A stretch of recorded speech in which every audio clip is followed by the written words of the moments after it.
আসসালামু আলাইকুম। আপনারা গেল 2-3 দিন ধরে নানান ধরনের তথ্য, অপতথ্য, গুজব অনেক কিছুই শুনছেন।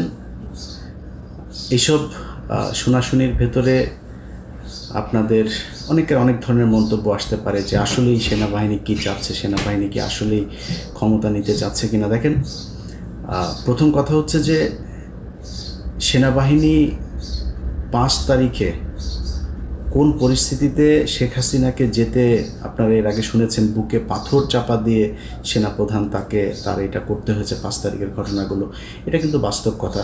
মানে সিম্পল একটা জিনিস শোনেন, ধরেন একজন পুলিশের কনস্টেবল নিয়োগ করতে গিয়ে, আপনারা বাংলাদেশে আছেন, আমার চাইতে আপনারা অনেক ভালো জানেন এগুলো, আমরা তো আপনাদের কাছ থেকে শুনেই কথাবার্তা বলি। আমি নিজে তো আর এখানে আমার এমন কোনো সোর্স নাই যেটা দিয়ে আমি উড়ে গিয়ে তারপরে গিয়ে জেনে আসি। আপনারা জানেন যে একটা পুলিশের কনস্টেবলের চাকরি নিতে গেলে আপনার কি পরিমাণে করতে হয়, মানে সরকারি যেসব গোয়েন্দা সংস্থা এই যে ভেরিফিকেশনের কাজটা যে চলে, আপনার পরিবারের ভেতরে মানে বাবা মা ভাই বোন না, এর বাইরেও 14 গোষ্ঠীর ভেতরে জামাত বিএনপির কোনো লোকজন আছে কিনা সেটা যাচাই বাছাই করে তারপরে আপনাকে চাকরিতে নেওয়া হতো। এটা সত্য কি মিথ্যা আপনি নিজেকে জিজ্ঞেস করেন। যদি তাই হয়, শেখ হাসিনার চোখের সামনে সেনাপ্রধান ওয়াকার, মানে শেখ হাসিনার পছন্দগুলো কি আপনি বলেন? শেখ হাসিনার পছন্দ হচ্ছে ওই নিজাম হাজারি, শেখ হাসিনার পছন্দ হচ্ছে এই শামীম ওসমান, শেখ হাসিনার পছন্দ ওই যে কুমিল্লার বাহার, যত মানে জাউরার যত শ্রেষ্ঠ মানে প্রো ম্যাক্সের একদম সর্বশেষ ভার্সন যেটা আছে, সব শেষ ভার্সন হচ্ছে শেখ হাসিনার পছন্দ। এর আশপাশে কোনোদিন ভালো মানুষের কোথাও এই জায়গা দেয় না। তো এর মতো একটা জাউরা এই যে ওয়াকারের মতো একজনকে এখানে বসাবে, আপনার মনে হয় সেনাপ্রধান এ যে কোনো সময় চাইলেই সরকার পতন ঘটাইতে পারে, আমাদের সাবকন্টিনেন্টের প্রেক্ষাপটে যদি চিন্তা করা যায়। তাকে যাচাই বাছাই না করে শেখ হাসিনা ভুল করেছে সেনাপ্রধানকে বসিয়ে, এটা মনে করার কোনো কারণ নাই। মানে গোয়েন্দা সংস্থা না, খালি শেখ হাসিনা যদি ভুল করেও ভারত তো ভুল করবে না। শেখ হাসিনার এই ধরনের পদগুলো, এই পদায়ন কারা করতো? ভারত থেকে করতো। এমপি মন্ত্রী কে কোথায় বসবে গুরুত্বপূর্ণ জায়গায়, পুলিশের বিভিন্ন শাখায়, সব ভারতের দেয়া। তো ভারত তার ব্যাপারে জানে না, না জেনেই তাকে এখানে বসিয়েছে। ওয়াকার মনে প্রাণে একজন আওয়ামী প্রেমী, যেটা সে আগে বলেছে, বুকে পাথর চাপা দিয়ে তারপরে তিনি 5 তারিখের এগুলো করেছেন, ওইটাই হচ্ছে বাস্তবতা। তো এই ব্যক্তির যদি আপনি কোনো চিন্তা ভাবনা ধারণা সব বাদ দিয়ে আপনি নিজে থেকে মানে একদম সায়েন্সের মতো যদি তাকে করতে চান, ল্যাবরেটরিতে যদি টেস্ট করতে চান, তো ল্যাবরেটরি টেস্টে আপনাকে প্রথম করতে হবে, এই যে হাসিনা 9 মাস ধরে অনেক বক্তব্য দেখেছেন, এ কিন্তু এর মানে মুখ কিন্তু যথেষ্ট মানে কি বলবো, যে ও কথা না বললে পারেন, ও কথাই কিন্তু এই যে এই পতন টতন যা কিছু হলো সব কিন্তু এর কথায়। এর মুখ থেকে গেল 9 মাসে আপনি আজ পর্যন্ত শুনেছেন ওয়াকার সম্পর্কে কোনো খারাপ কথা, ওয়াকারের বিরুদ্ধে কোনো অভিযোগ? গত 3 বছর ধরে ইউনূসকে নিয়ে শেখ হাসিনার এত কথা কেন, এত শত্রুতা কেন? কারণ হাসিনা জানতো যে ইউনূস কিছু একটা ভেতরে ভেতরে করছেন, বা পশ্চিমাদের যেই চিন্তা ভাবনা সেটা তিনি জানতেন, সেটা জেনেই কিন্তু তিনি এগুলো করেছেন। অতএব হাসিনার মুখ থেকে বের হয়ে যায়। আমি অনেক আগে একটা ভিডিওতে বলেছিলাম যে হাসিনার সামনে কি করবে, কি ঘটছে ভেতরে, এটা হাসিনার মুখ দিয়ে বের হয়ে যায়। হাসিনা এটা চুপ করে মুখে রাখতে পারে না। তো এতদিন ধরে ওয়াকারের বিরুদ্ধে হাসিনার কোনো অভিযোগ নাই, এর কারণ কি? আমি এর আগেও আরেক ভিডিওতে বলেছিলাম যে শেখ হাসিনার সাথে ওয়াকারের ওয়াইফের ফোন দিয়ে সার্বক্ষণিক যোগাযোগ হয়, ওয়াকারের স্ত্রীর সাথে তার প্রতিদিন কয়েকবার কথা হয়, তারপরে ওয়াকারের সাথেও কথা হয়। তো এগুলোর যদি নাকি আপনি ওই যেটা বললাম ল্যাবরেটরিতে যদি নাকি আপনি টেস্ট করতে যান, আপনি দেখেন আওয়ামী লীগ যা যা চায় ওয়াকার তা ঠিকঠাক মতো করছে কিনা। 5 তারিখে শেখ হাসিনাকে ওয়াকারের প্রথম কাজ কী ছিল? তারে অ্যারেস্ট করা। সে তো খুনি, তারা অ্যারেস্ট করেছে? করে নাই। এই যে আয়নাঘর থেকে তো সাথে সাথে বের করে দেওয়া দরকার ছিল, লোকজনরা যাইতে দেয় নেই। প্রথমেই তো তার এটা উচিত ছিল যে কোথায় আছে। সে মনে করেন আয়নাঘরের এগুলো খালি জিয়াউল আহসান সব কিছু করেছে, আর কেউ সব ফেরেস্তা। এখন জিয়াউল হাসানকে বানানো হয়েছে হচ্ছে বলির পাঠা। জিয়াউল হাসান মানে যত কিছুই তার বিরুদ্ধে অভিযোগ আছে, আমি জানি না সেগুলোর কতটা সত্য মিথ্যা আমি জানি না, কিন্তু এই লোক ছিল হচ্ছে স্ট্রেট ফরওয়ার্ড লোক। যারা যা বলতো, যারা মেরে ফেলবো তার মেরে ফেলবো, এই টাইপের লোক সে একজন। এখন এদের সাথে তেল দিয়ে চলতে পারেনি, সব দোষ তার ঘাড়ে দিয়ে, সবাই ভালো মানুষ। এখন আপনি যে সেনাপ্রধান হিসেবে ক্ষমতা নিলেন, আপনি জানেন না কিচ্ছু, এই যে গুমটুম হয়েছে, আয়নাঘর, কোনো কিছু জানেন না। তাহলে তো 5 তারিখের সন্ধ্যার ভেতরে সবাইকে ওইখান থেকে বের করে, আপনার ক্যান্টনমেন্টের ভেতরেই তো ছিল এগুলো, আপনি করেন। এখন পর্যন্ত কি ক্যান্টনমেন্টের ওই আয়নাঘরে আপনার নিয়ে গিয়েছেন? গেলেন কোথায়? গেলেন হচ্ছে র্যাবের একটাতে, তাও সেইটার মানে রেনোভেশন করে তারপরে নানান ধরনের পরিবর্তন এনে তারপরে মানুষকে নিয়ে দেখালেন 6 মাস পরে। 650 মানুষকে আওয়ামী লীগের ক্যান্টনমেন্টে জায়গা দিল কে? তারা এখন কোথায়? কয়দিন পর দেখা যাচ্ছেন এই ইন্ডিয়া চলে গিয়েছে, ও ওইখানে চলে গিয়েছে। কে পাঠাচ্ছে? সবশেষ হামিদ গিয়েছে। আপনার মনে হয় পুলিশের একজন এসপিকে সেটার জন্য দায়ী করা হচ্ছে? এমনকি এসবির যে প্রধান, তার দায় আছে, অবশ্যই তার দায় আছে। সে এসবির প্রধান, নো ডাউট যে সে কখনোই আওয়ামীপন্থী লোক না, সে আওয়ামী লীগের দ্বারা নির্যাতিত লোক, কোনো সমস্যা নেই, কিন্তু তিনি এই দায় এড়াইতে পারবেন না। বাট যদি সব কিছুর উপরেই করা হয়, এখানে 100% আর্মি জড়িত। আর্মিকে বাইপাস করে, আর যদি আরেকজন করতে চায় সেটাও ডক্টর ইউনূস, কিন্তু আর্মিকে বাইপাস করে না, তাদের সমর্থন নিয়ে তারপরে করতে হবে। সো এই ঘটনার সাথে আর্মি জড়িত। এখন পর্যন্ত ধারাবাহিকভাবে মমতাজকে ধানমন্ডি থেকে গ্রেপ্তার করা হয়। আচ্ছা আপনি বলেন এই দেশটা টিকবে কেমনে? আমারে বলেন। ধানমন্ডির মতো জায়গায় মমতাজ এতদিন ধরে পালায়া ছিল, তো এই দেশের পুলিশ করে কি? ডিজিএফআই করে কি? এনএসআই করে কি? গোয়েন্দা সংস্থা কি করে? আপনি এই দেশ কেমনে টিকাবেন? এই যদি হয় গোয়েন্দাদের অবস্থা, তাহলে আপনি এই মানে ভবিষ্যতে যে আরও বড় ধরনের কোনো ঘটনা ঘটবে না, সেটা আপনি সামলাবেন কেমনে? পারবেন না সামলাইতে। তারপরে কি করলো? হাসিনার বাড়ি ভাঙবে পোলাপান, ওটা তো বাকশালের আতুর ঘর, ওইখানে বসে এই দেশের যত অপকর্ম সব হয়েছে, এই দুর্নীতি থেকে শুরু করে এই পর্যন্ত এই বাংলাদেশের যত অবক্ষয়, ভারতের যত যোগসাজশ, ভারতকে এই দেশে কাজ করতে দেওয়ার যত কিছু, সব ওই ঘরে বসে হয়েছে।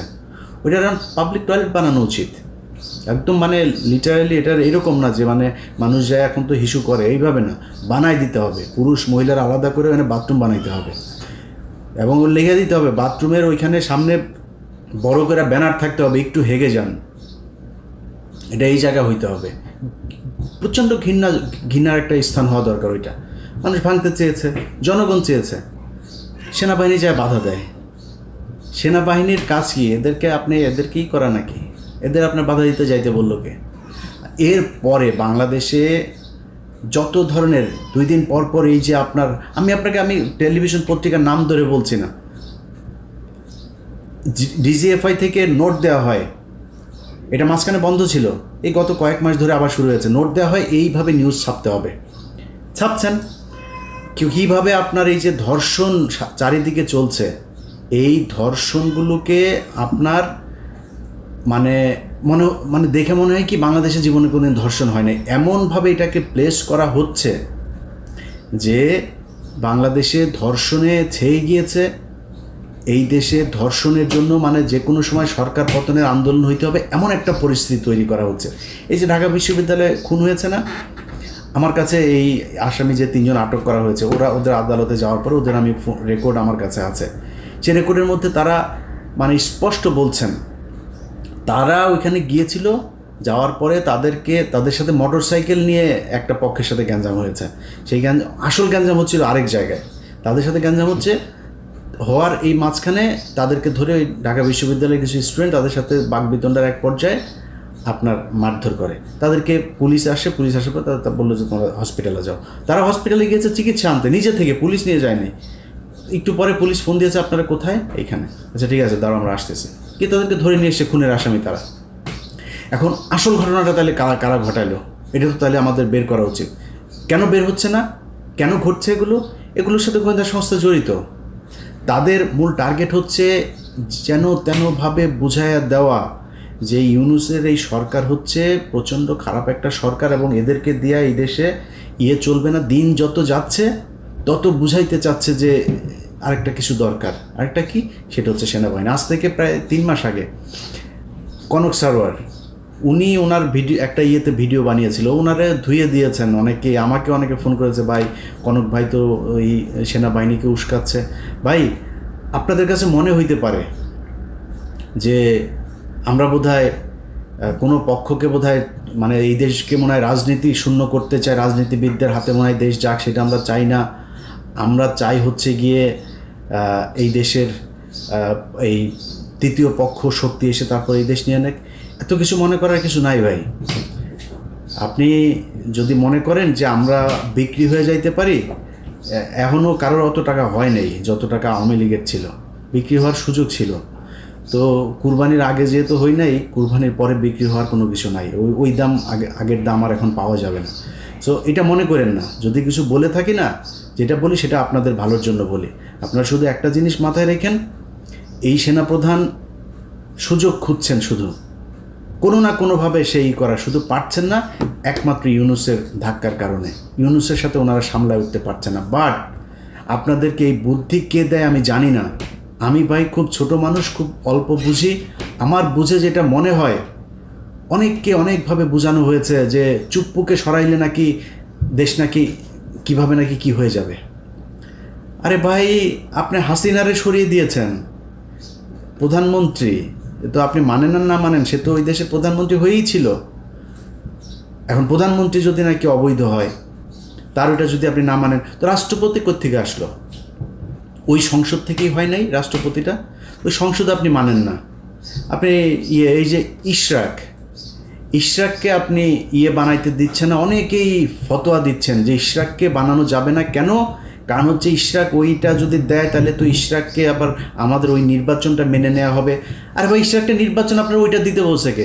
ইশরাককে তো মানুষ নামই দিয়েছে জনতার মেয়র, ও এমনিতে যায় বসবে, ওরা আপনার ওই নির্বাচনের হিসাবে দেওয়ার দরকার। অনেক জায়গায় বসাচ্ছেন না লোকজন, আপনি রিটায়ার্ড পুলিশের লোককে আইনে পুলিশের আইজিপি বানাচ্ছেন, কমিশনার বানাচ্ছেন।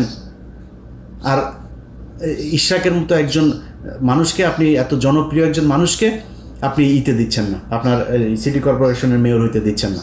তো এইসব মানে বানায় নিজেদের ভেতরেই করে। বিএনপি জামাতের ভিতরে বিশাল ফাটল। ভাই আপনি কি মনে করেন যে এই দেশে যদি নাকি ইন্ডিয়া আবার এই দেশের দখল নেয়, কন্ট্রোল নেয়, আপনার মনে হয় বিএনপি বা জামাত কাউকে মানে ছেড়ে দিবে? এটা বিএনপির, ওরা কিছু বলিস না আমাদের লোক, এটা বলবে যে জামাত আমাদের খুব করেছে, আমাদের মাফ করে দিয়েছে, জামাতের ওদের কিছু বলিস না। মনে হয় আপনাদের ভিতরে সুকৌশলে এবং সোশ্যাল মিডিয়াতে, আমি গতকালকে আমার ফেসবুকে একটা পোস্টও করেছে, এই যে নিজুম মজুমদার, যে হারপিক মজুমদার আছে, এই হারপিক মিলে ওদের তো ধরেন সারাদিন কোনো কাজ নেই, এখন ওদের খালি অপেক্ষায় থাকে যে, এটা আমরাও ছিলাম এক সময়, যে কখন হাসিনার পতন হবে। ওদের কাজ হচ্ছে ওইটা। বাট আমাদের সাথে যেই জনসমর্থনটা ছিল, ওদের সাথে সেই সমর্থনটা নাই। পার্থক্য শুধু এই জায়গাটাতে। ওরা করছে কি, বিএনপির নামে আইডি খুলছে, অমুক উপজেলা যুবদল, অমুক জেলা ছাত্রদল, এভাবে খোলা বিএনপির, আবার শিবিরের নামেও খুলছে একইভাবে। বিএনপিকে দিয়ে বলাচ্ছে শিবিরকে, জামাতকে, আবার জামাতকে দিয়ে খালেদা জিয়াকে নিয়েও খুব বিশ্রী ভাষায় কথাবার্তা বলাচ্ছে। বিএনপির লোকজন খেপছে। এই যে দুই পক্ষের মধ্যে মুখোমুখি দাঁড় করিয়ে দেওয়া হয়েছে, দাঁড় করিয়ে দিয়ে বোঝানো হচ্ছে যে তোমাদের জন্য বিএনপির চাইতে আওয়ামী লীগ বেটার একটা প্রতিপক্ষ। আবার বিএনপিকেও বোঝানো হচ্ছে যে তোমাদের জন্য জামাতের চাইতে আওয়ামী লীগ অনেক ভালো, বেটার প্রতিপক্ষ। কারণ জামাত আসলে জামাতের অনেক বেশি জনপ্রিয়তা লাভ করবে, তাদের কাছ থেকে তোমরা কখনো ভোটে জিততে পারবে না। এই যে জিনিসগুলো বুঝায়া যা করা হচ্ছে, সব গোয়েন্দা সংস্থার খেলা। এবং এই গোয়েন্দা সংস্থা কন্ট্রোল হচ্ছে কোত্থেকে? ভারত থেকে। তো যে বিষয়টা নিয়ে ভিডিওটা আজকে করতে এসেছি ভাই, সিম্পল, শুধু নিজে হিসাব মিলান। বিডিআর হত্যাকাণ্ড এই দেশের প্রধান, এই বাংলাদেশকে 15 বছর যে আপনার কন্ট্রোল করলো ভারত, সেটার প্রধান দরজা ছিল হচ্ছে পিলখানা হত্যাকাণ্ড। এই পিলখানা হত্যাকাণ্ডের বিচার কে হইতে দিচ্ছে না? সেনাপ্রধান হইতে দিচ্ছে না। প্রথম আলো, এই দেশের জঙ্গি নাটকের মূল হোতা, সেই প্রথম আলোর সামনে লোকজন গেল জিয়াফত করতে, ওর অফিস ভাঙতেও জানে, কারোর ধাক্কাও নেই, অফিসে গায়েও হাত দেয়নি। আর্মি সরাসরি চলে গেল, পুলিশের আগে আর্মি সেখানে যায় লোকজনের মারল। একটা ছেলেকে প্রথম আলোর নিচে নিয়ে সেনাবাহিনীর পোশাক পরা লোকজন সেখানে তাকে মারল। এইসব ঘটনাগুলো কি আপনারা ফালাইতে পারেন না কিছু? আপনারা দেশে এই রাজনীতি মারাইতে আসছেন। আর বেটা যা, ওই পার্বত্য চট্টগ্রামে যা, পার্বত্য চট্টগ্রাম নাই হয়ে গিয়েছে। পার্বত্য চট্টগ্রামে বাংলাদেশের কোনো দখল নাই। আমার লাস্ট হাসিনুর ভাই আমার ইয়েতে আসছিলেন, উনি যা বললেন আমি অবাক হয়ে গেলাম, আমি নিজেও জানতাম না। সন্ধ্যার পরে আপনি নিরাপত্তা চৌকি উঠায় নিতে হয় সেনাবাহিনীর। সমস্যা তো হয়ই সন্ধ্যার পরে, কাজ অপকর্ম যা হয়, চোরাকারবারি থেকে শুরু করে যত ধরনের জঙ্গিদের ইয়ে হয়, এগুলি তো ওই ইয়ের পার্বত্য চট্টগ্রামের যে জঙ্গি, যেগুলো ভারতীয় জঙ্গি আছে, এগুলো সব রাতেই করবে, রাতে উঠায় নিতে হয় তাদের। ওইখানে আপনি যাদের যেসব করতে হইতো, মানে অবদান রাখতো, যারা কিনা খুব এই বাহিনীতে খুব সুনামের সাথে কাজ করতো, তাদেরকে কিছু অ্যাওয়ার্ড দেওয়া হতো, সেগুলো বন্ধ করে দিয়েছেন। আর্মিকে দিয়ে ভাত খাওয়াচ্ছেন, আপনার ক্যাম্প প্রত্যাহার করে নিচ্ছেন। আপনি ওইখানে যান, আপনার ওইখানে কাজ, আপনি এনে বসে বসে এই দলের ওই দলের গুতাগুতি আপনার এগুলি করা লাগে কেন? এগুলি করবেন, করে তারপরে নিজের বিশাল আকারে নায়ক বানাবেন। আমি একদম ঠিক জেনারেল আজিজের প্রতিচ্ছবি আপনার ভেতরে দেখছি। জেনারেল আজিজ যেভাবে পচেছে, আপনি ঠিক একইভাবে পচবেন।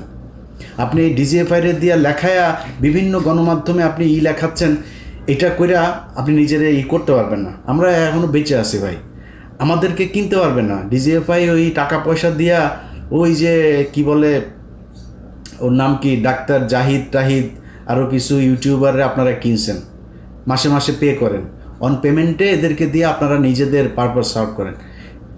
এগুলি দিয়ে আমাদের কাউন্টার দেওয়া যাবে না ভাই।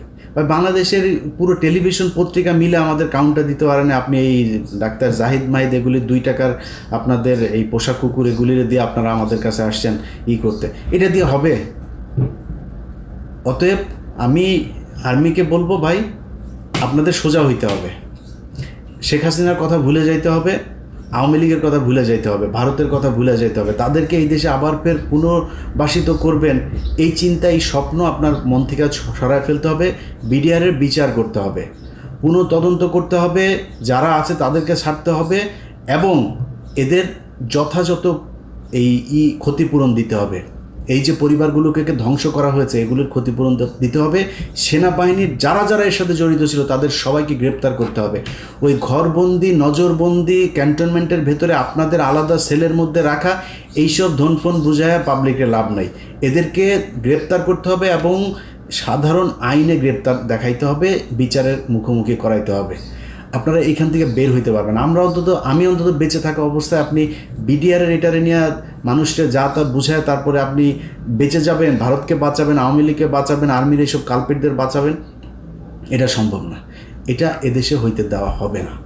সো আপনাদেরকে সিদ্ধান্ত নিতে হবে, আপনারা কি জনগণের বন্ধু হবেন, নাকি আওয়ামী লীগের করে তারপরে 2 দিন পর ঘুচুমুচু করবেন এই শাসনের জন্য বাংলাদেশে?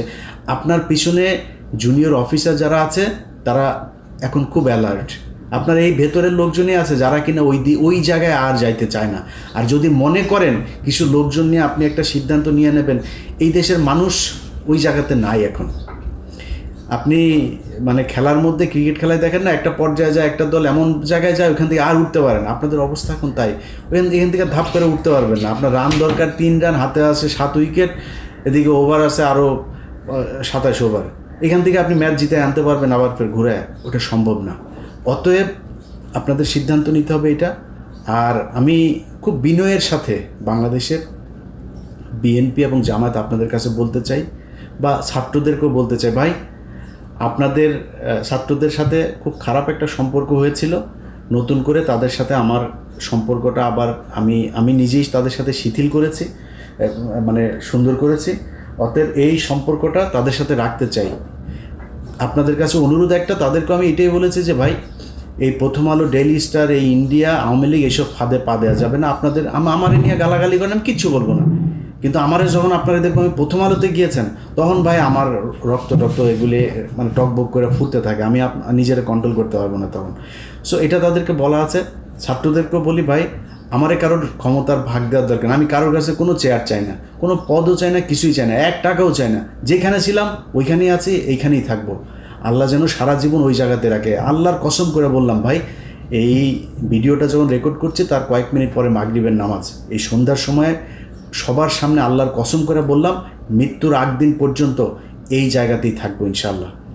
এই দেশের সার্বভৌমত্ব রক্ষায় আমার অনেক ভুল থাকতে পারে, কিন্তু নিজেকে নিজের জানতে আমি আমার নিজের সজ্ঞানে কোনো দিন এই দেশের বিরুদ্ধে অবস্থান নেব না, এটা মনে রাখেন।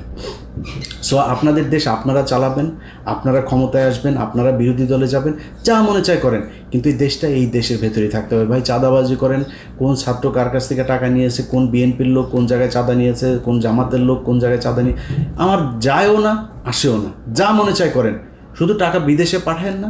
আর ওই এদের সাথে হাত মেলানো যাবে না। এদের সাথে যে হাত মেলাবেন তারে আমি যখন যেভাবে আগেও বলেছি এখনও, যখন যেভাবে তাকে ন্যাংটা করার সুযোগ পাবো আমি কিন্তু ন্যাংটা করে দেবো। তো ওই জায়গাটা ঠিক রাখেন। আর আপনাদের কাছে সবচেয়ে বড় অনুরোধ যেটা, সেটা হচ্ছে যে আপনারা তো ক্ষমতা চান, তাই না? ক্ষমতা চাইতে হইলে আপনারা যেটা মনে করছেন যে আমরা মনে হয় তৃতীয় কোনো পক্ষকে সুযোগ সুবিধা, না ভাই, আপনার মাথায় রাখতে হবে তারেক রহমান এখনও পর্যন্ত দেশে ফেরে নাই। নিশ্চয়ই দেশে ফেরার মতো পরিস্থিতি হয় নাই, তাই ফেরে। খুব সিম্পল হিসাব, কেন হয় নাই, যেই কারণে হয় নাই সেটা আপনারা নিজেরা চিন্তা করেন।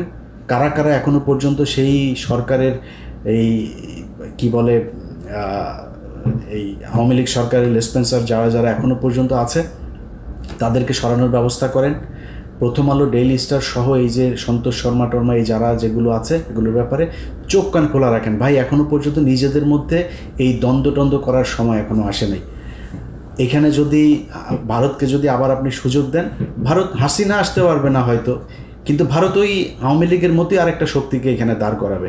সো সেটা যদি হয় আপনার মাথায় রাখতে হবে, আপনাদের বিএনপি করেন যারা, আপনাদেরকে ভাই পরীক্ষা নেওয়ার কিছু নাই। আপনারা এই গেল 15 বছরে যারা কিনা এখন নতুন করে আবার বিএনপিতে যোগ দিচ্ছেন তারা না, এই গত 15 বছর যারা বিএনপি করেছেন, সে ভালো খারাপ যা মনে চায় সে অন্তত এইটা প্রমাণ করেছেন যে আপনি ভাই দেশপ্রেমিক, এবং ভারতের ব্যাপারে আপনি কোনো ছাড় দেন নাই। কিছু তো আছেই, বিএনপি জামাতের মধ্যে কিছু আছে যারা কিনা ভেতরে ভেতরে তাদের সাথেও যুক্ত ছিল, আমি তাদের কথা বলছিলাম, কিন্তু বাংলাদেশের সংখ্যাগরিষ্ঠ বিএনপি জামাত পরীক্ষা দিয়ে এসছেন আপনারা। আপনাদের এই দেশের অনেক অবদান, আপনাদেরকে তুচ্ছ তাচ্ছিল্য করে আপনাদের বিরুদ্ধে কথা বলার ওই শক্তি সাহস কোনোটাই আমার নাই।